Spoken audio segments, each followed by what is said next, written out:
Bonjour à tous. Le début du mois sans tabac, objectif cette année visé surtout les jeunes, notamment par le biais de la campagne de sensibilisation pour le CHU de Dijon. Ces jeunes fument moins qu'il y a 10 ans. Aujourd'hui, les jeunes restent très concernés par la problématique.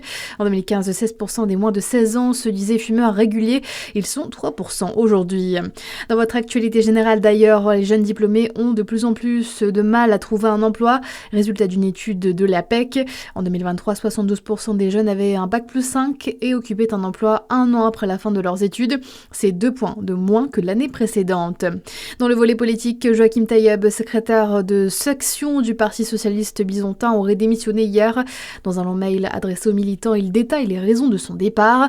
Il dénonce un management toxique et d'innombrables blocages, mais aussi des coups de frein répétés pour l'empêcher de travailler dans de bonnes conditions. L'échéance électorale qui primerait sur la santé mentale des militants pour le parti, selon lui. Le tour des acteurs du monde agricole se poursuit pour Dominique Dufour. Le préfet de Saône-et-Loire était en déplacement à la ferme Innov de Jalony jeudi dernier.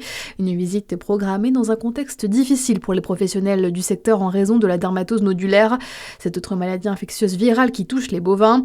La ferme expérimentale tente néanmoins de poursuivre ses recherches dédiées à l'élevage charolais en allant vers des pratiques plus durables pour la filière.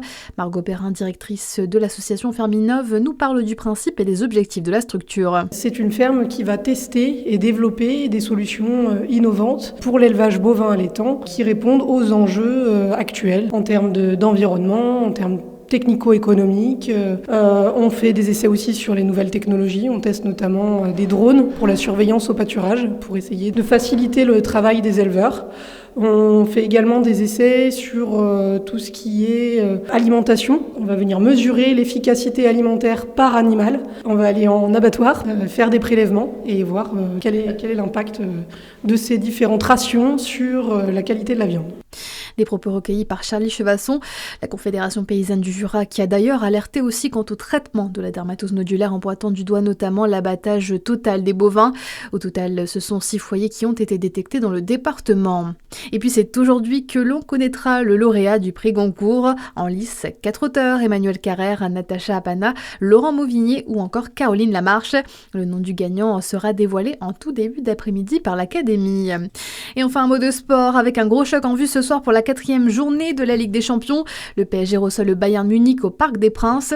Paris espère poursuivre son excellent début de campagne européenne face au Bayern redoutable, lui aussi invaincu cette saison.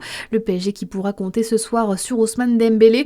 PSG Bayern Munich, c'est à 21h. Voilà pour l'essentiel de votre actualité. Bonne journée sur Fréquence Plus.